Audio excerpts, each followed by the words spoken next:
All right, this week we are again we're not quite to our living religions, our active religions yet. We've kind of dealt with the Greeks, and next week we're going to get into kind of indigenous and tribal religions.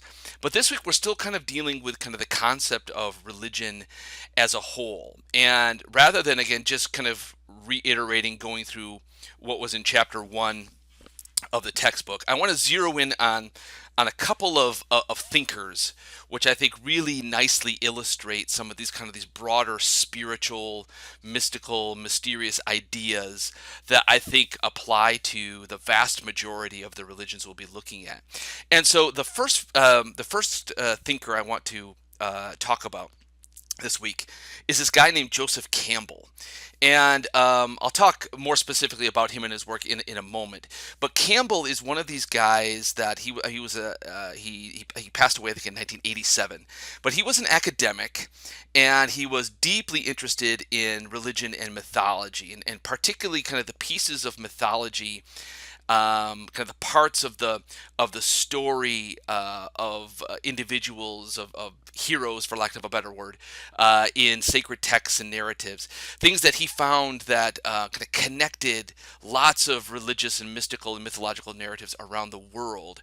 So you might call him a kind of universalist, that he looked at religious narratives and mythological narratives, and he put them next to each other, and he discovered that what he found, it didn't really matter where the text was coming from, the time and the place. But what he found is that narratives shared these kind of common underlying building blocks and pieces. So that's what I want to kind of explore in this brief presentation. Right now, we start here with this. You see this quote I have up on the screen. This is actually from the textbook, and this is a quote from Joseph Campbell himself. Let me just read it here. It is the business of mythology to reveal the specific dangers and techniques of the dark interior way from tragedy to comedy, or another way to say from death to life. Hence, the incidents are fantastical and unreal. They represent psychological, not physical, triumphs. The passage of the mythological hero may be over ground, but fundamentally it is inward, into depths where obscure resistances are overcome and long lost forgotten powers are revivified to be made available for the transfiguration of the world.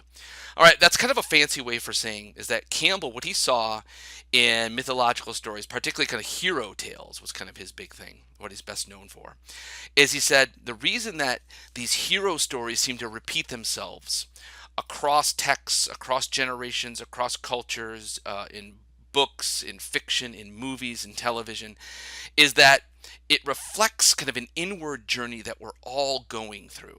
So that is when we see a hero, go across a kind of a wild, fantastical landscape, whether it be, take for example like the Lord of the Rings, Frodo leaving Hobbiton to go to Mordor, to Mount Doom, to destroy the Ring of Power.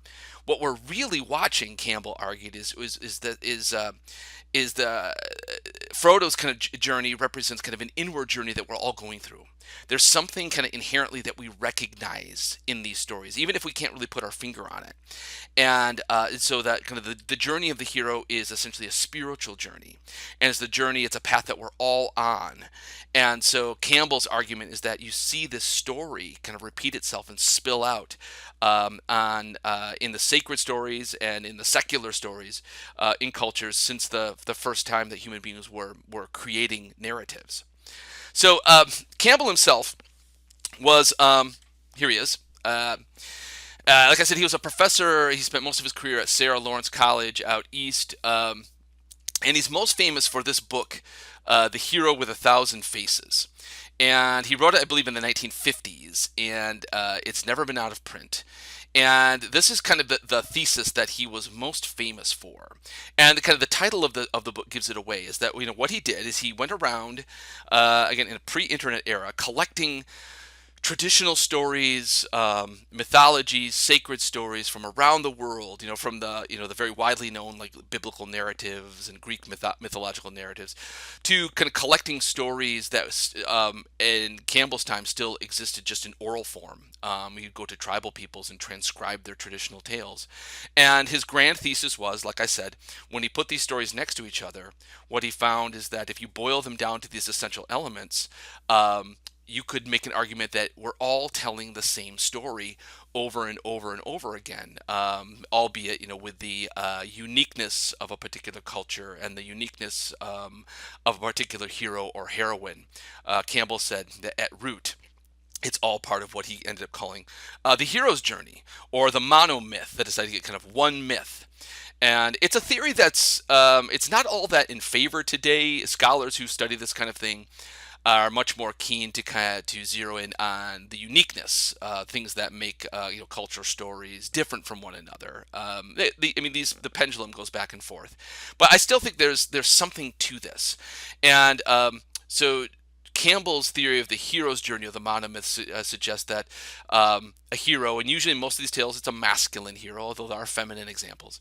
The young hero leaves home, is kind of pushed out of the nest. Some kind of crisis leads the child to have to kind of leave and fend for himself. He leaves the known world for the unknown world. He undergoes tests and trials. He meets helpers and companions along the way.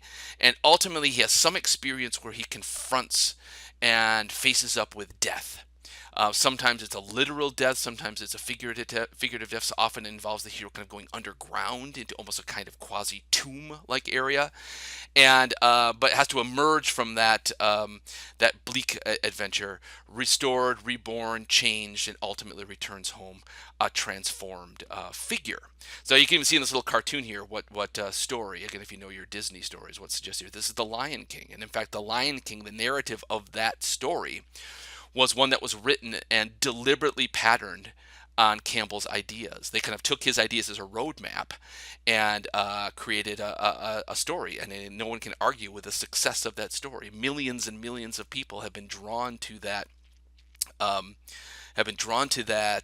Story for many reasons, and Campbell would say that the best reason, or the most important reason, is that in Simba we see ourselves. We see him, facing crises, leaving the Pride Lands, going out into the desert, and exiled from his homeland, and ultimately having to return home and claim his birthright and face the forces of Scar and evil and death.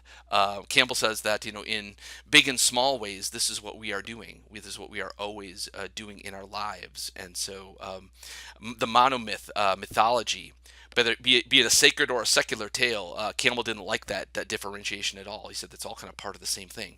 For Campbell, it was all kind of spiritual. So here's again, I'm not going to go into all the details. This is not something that ultimately I'm going to hold you responsible for on tests. But I do have a forum question for you to address this week that goes into these ideas. The kind of the 12 stages of the hero's journey. The hero is born in an ordinary world. Some kind of call to adventure takes place. That the hero is kind of moved to leave the comfort, or at least the what he's familiar with. Something happens. Often it's a family member dies, or a new information is discovered. At first, the hero resists, but ultimately circumstances push the hero into accepting this adventure. Usually he meets a mentor along the way, usually an old wizened figure, kind of a wizard type figure. You don't have to think too far to think of examples of this, be it Obi-Wan Kenobi from the Star Wars mythology, Dumbledore or Hagrid from Harry Potter, Gandalf from Lord of the Rings. And then the hero crosses the threshold, leaves the ordinary world for the special, unknown, extraordinary world. Meets friends, meets enemies. The mettle of the hero is tested along the way, but ultimately you're getting towards the ultimate, confrontation, the inmost cave. The hero undergoes the ultimate ordeal, and this is where the hero meets monster. This is Harry confronting Voldemort. This is Luke Skywalker having to destroy the Death Death Star. This is Frodo going to Mount Doom. Will the hero survive? Usually the hero does. Claims the reward for that, gets the accolades, but then ultimately has to kind of make it back home.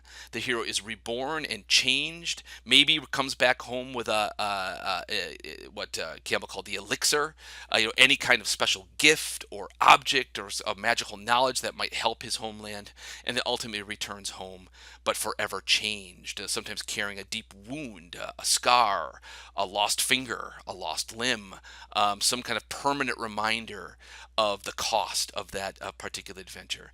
And so, in the forum question this week, I've asked you to think about what story does that remind you of? Either secular or sacred. Campbell, I think he was onto something because this applies to so many of the stories that we tell and continue to tell. Here's a famous quote from Campbell. The cave you fear to enter holds the treasure you seek. And so his idea is that when Frodo going into Mount Doom, Harry going into the Chamber of Secrets, Frodo going into Luke going into the trenches of the Death Star, that represents kind of the darkest, most fearful side of us. And Campbell would say that these mythologies, they're kind of a call to action. They're a call to courage. And just like Frodo doesn't want to go into the cracks of Mount Doom, but he has to.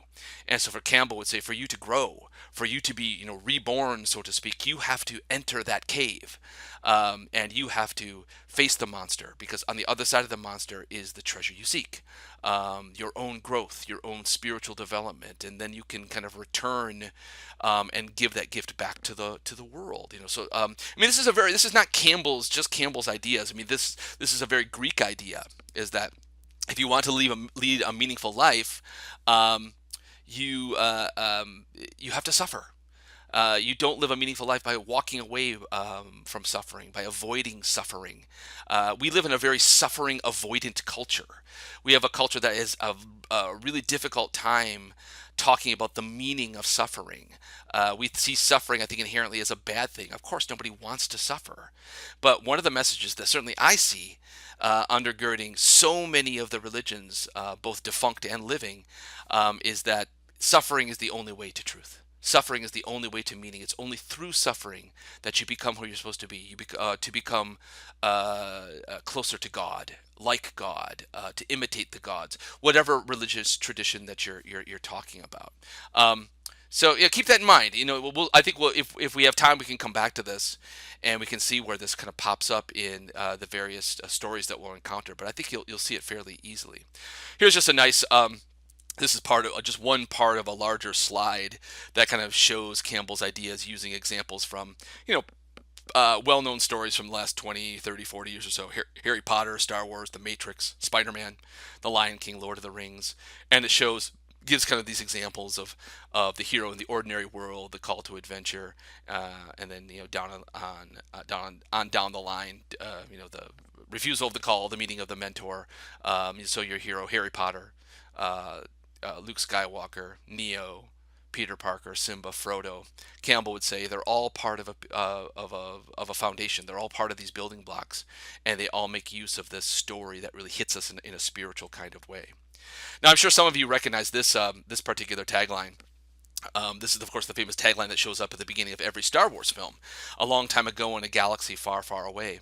Now, there's a wonderful story about George Lucas, the man behind the Star Wars mythology, and it's really because of George Lucas that Joseph Campbell's ideas became popularized. There's this wonderful story that Lucas was a young film student, and he's working on a bunch of things, and one of the things that he had written up was a very early treatment of the first Star Wars film, which, again, if you know that mythology, it's Star Wars 4, A New Hope, the first movie that came out in 1977. That started the whole thing.